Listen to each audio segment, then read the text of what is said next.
The papyrus, put it on my table every month.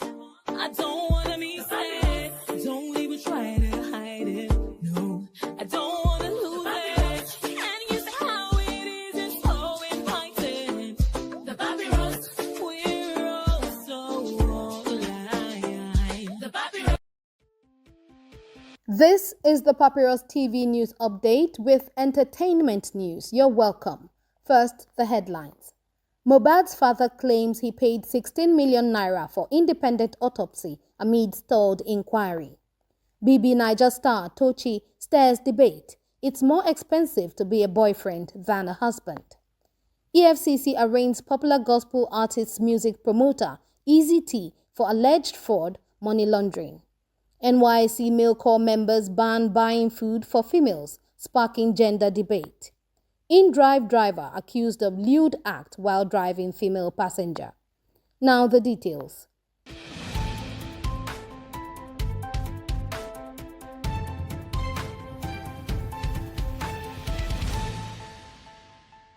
Joseph Aloba, the father of late Afrobeat sensation Ilerioluwa Aloba, popularly known as Mohbad, has made a startling claim that he paid 16 million naira out of his own pocket to a pathologist for an independent autopsy on his son's remains.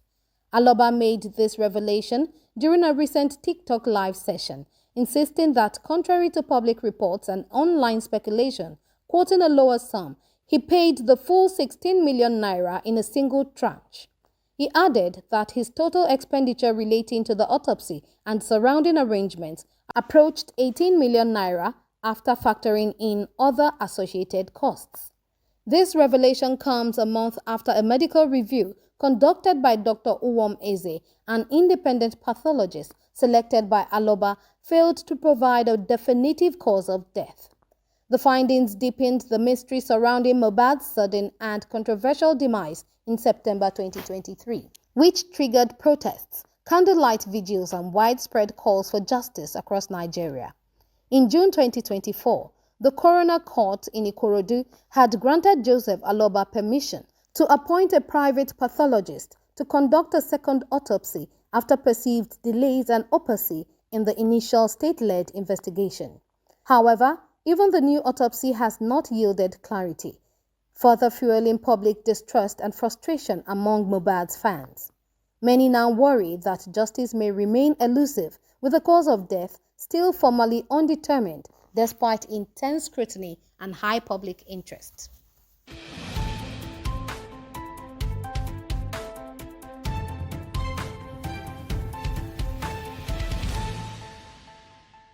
Meanwhile, former Big Brother Nigeria contestant Tochi has stirred spirited debate online with a controversial post claiming that it's more expensive now to be a boyfriend than a husband. The reality star, known for his unfiltered takes on relationships, shared this view via his Instagram story, and it quickly exploded across social media platforms, provoking fierce reactions from thousands of users. Supporters of Tochi's assertion argued that modern dating culture often places heavy financial expectations on men, who are expected to fund outings, pay for food, and occasionally assist their partners with bills or lifestyle upgrades even before marriage.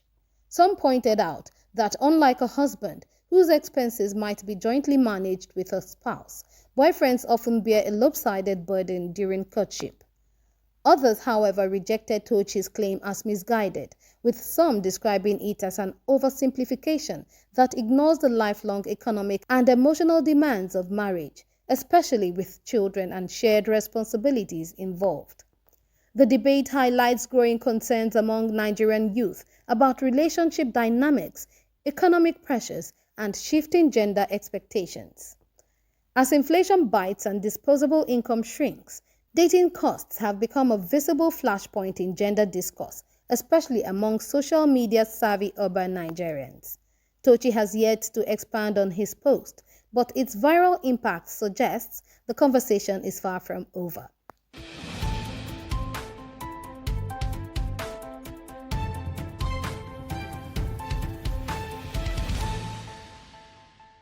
In another development, Ezekiel Onyedika Chukwu thanked God the widely known gospel music executive behind Easy Global Concepts, appeared before Justice Chukwujeku Aneke of the Federal High Court in Ikoyi, Lagos, on Wednesday, May 7, 2025, to face a refiled 7-count amended charge bordering on illegal foreign exchange transactions and money laundering to the tune of $397,106. The case brought by the Economic and Financial Crimes Commission (EFCC) alleges multiple financial offenses committed between 2023 and 2024, including unauthorized currency dealings and failure to declare suspicious inflows.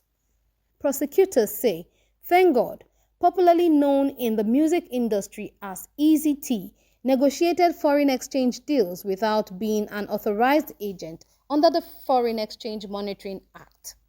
One particular count accuses him of converting over $52,000 through an unlicensed transaction with one Mr. Oladotun Mureke. Another count involves the non-disclosure of $137,383 paid into the account of Easy Global Concepts Limited at Zenith Bank. The EFCC argues that Thank God not only failed to comply with financial regulations, but also deliberately avoided cooperating with investigators after initially being granted administrative bail. Prosecution counsel Bilikisu Buhari Bala opposed the bail application, citing a 16-paragraph affidavit by an EFCC investigator outlining how the defendant evaded summons. Defense counsel Chika Ozolu Ojukwu, San, urged the court to grant bail on liberal terms and pleaded that his client be released into his own custody pending trial. Justice Aneke adjourned ruling on the bail application by May 9 and granted temporary release to the defense, placing the defendant in the custody of his lawyer. The case is expected to generate significant interest in both legal and gospel music circles, given Easy T's high-profile reputation in the Christian entertainment industry.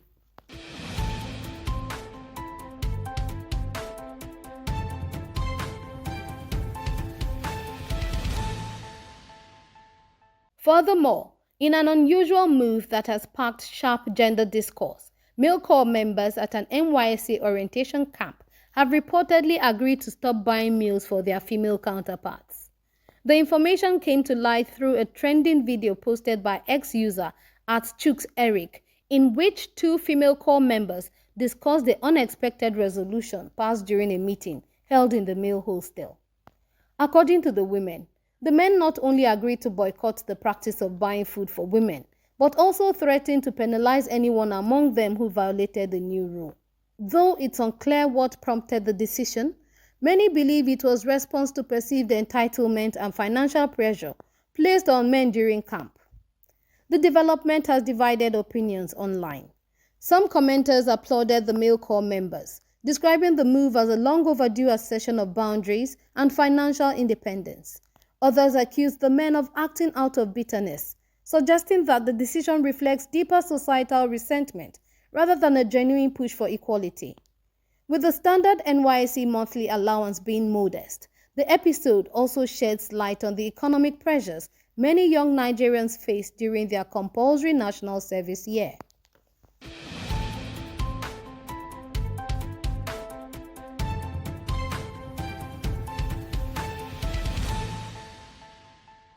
Conclusively, a young Nigerian woman has come forward with disturbing allegations against a driver from InDrive, the ride-hailing service increasingly popular in Nigerian cities. In a viral video posted by ex-user @hybrid_Ola, the woman described a traumatizing experience in which the InDrive driver was allegedly masturbating while driving her to her destination early one morning. The woman recounted that she had just left a birthday party and ordered a ride at around 7 a.m. 5 days later, she said she was finally able to process what had happened and share her ordeal publicly.